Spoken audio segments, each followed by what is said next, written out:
Hello, I'm Ron Strickland. This webcast is one of a series in which I'm providing some brief lectures and commentaries on topics from the courses I teach in literary and cultural studies. Here I want to track the changes in social subjectivity from the late Middle Ages through modernity and into postmodernity. Medieval feudalism was a strictly hierarchical social system. According to a formula that expressed the dominant ideology of the aristocracy, there were knights who fought, clergy who prayed, and peasants who worked. The three estates of medieval society can be seen in this illustration from an illuminated manuscript of Chaucer's Canterbury Tales. On the left is the priest, in the center the knight, and on the right the peasant. Now, here's a satirical image from 17th century France showing the same three figures. The knight on the left leaning on the globe, the peasant holding up the globe in the center, and on the right, the priest looking on. By the 17th century, at least, it seems to have been possible to hold a much more cynical view of the three estates. Now, here's another representation of medieval society that takes into account the different levels of social and economic power. At the top of the pyramid were the very small elite of landowning aristocrats who controlled the society, and also bishops, because there was a parallel church hierarchy that matched the secular hierarchy economically and politically. Then vassals, lesser aristocrats who controlled the estates and performed military service, and in the church hierarchy, rectors, priors, and priests. In the aristocratic households there were clerks, reeves or estate managers, and other servants who had greater status than the peasants. Then yeomen, farmers, merchants, and craftsmen who had some independence from this system. And finally, at the base, in both the secular hierarchy and in the church hierarchy, a great mass of peasants who made up the most of the society, providing the agricultural labor that sustained the whole system. This was a very static social hierarchy.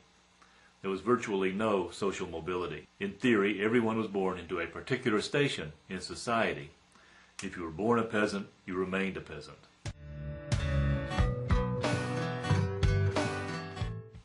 Medieval society was a very communal society. One's identity was conditioned and to a large extent determined by one's relationship to the community. And in contrast to the nuclear family of modernity, the characteristic family structure of medieval society was a kinship-oriented extended family structure.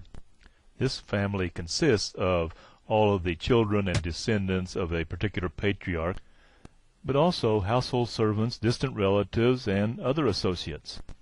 The kinship network is designed to enhance the family's wealth and power through marriage and other business arrangements.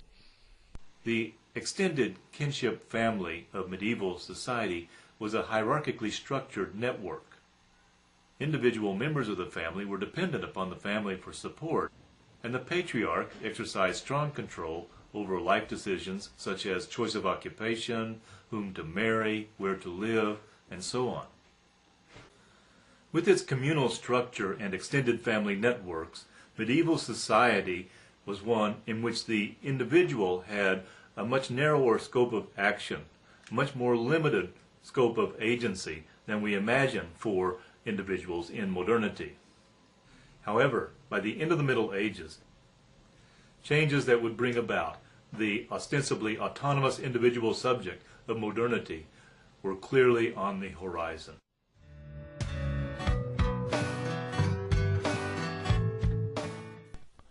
The characteristic mode of social subjectivity in modernity will be individualism. And individualism arose in close association with the Protestant Reformation. Protestantism emphasized the believer's direct relationship to God, while for Catholicism the priest is the intermediary to interpret God's will for the believer. In Protestantism, the individual believer is expected to read the Bible in order to understand God's will. This revolution in the understanding of the individual believer's relationship to God can be seen as a direct cause of the emergence of individualism. Protestantism's emphasis upon Bible reading was made possible by the technological breakthroughs of the rise of printing and the spread of literacy in the 16th century. And the emphasis upon literacy also had effects upon individualism in many other ways. In modernity, the social subject is not bound in a relationship of obligation to an aristocratic landlord, as was typically the case in the medieval period. Instead, in modernity, the individual subject becomes the free citizen of a nation-state. Just as the Protestant Reformation helped to break down the relationship of obligation between the peasant and the aristocratic landlord, the development of factory production and the migration of peasants into the towns and cities paved the way for the new form of social subjectivity, that is, citizenship of the nation-state, that would become the characteristic form of social subjectivity in modernity. In the feudal economic system, the peasant is expected to be a loyal subject of an aristocratic lord. The peasant is expected to remain on the land through the seasonal cycles of planting and harvest, the fallow time of winter, through thick and thin, through lean years and fat years.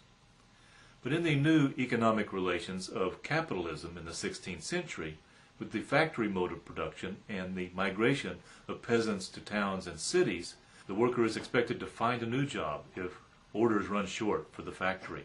This emphasis upon personal responsibility and the suggestion of choice involving one's livelihood were both results and contributing factors to the development of the capitalist mode of production during the early modern period.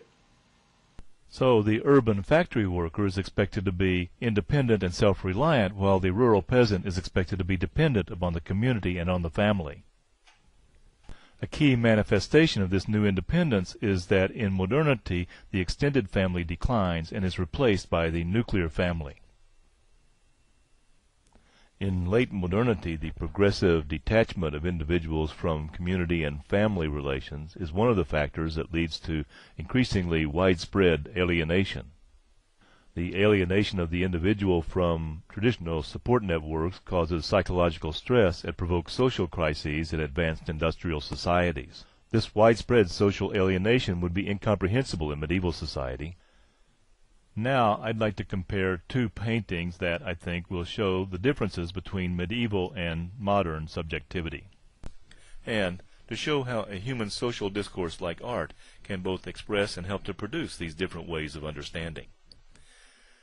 First, here's a painting of a market scene from the end of the 14th century. Notice that the scene includes big people and small people. The big people in the steeple of the church are at the center of the scene. In front of the church, there's a small person on a small horse and some small sheep, also in the foreground. And behind the church there are some more small people. The size of the people in this painting corresponds to the social power of the people being represented. Now, let's look at another painting of a public scene from less than 100 years later.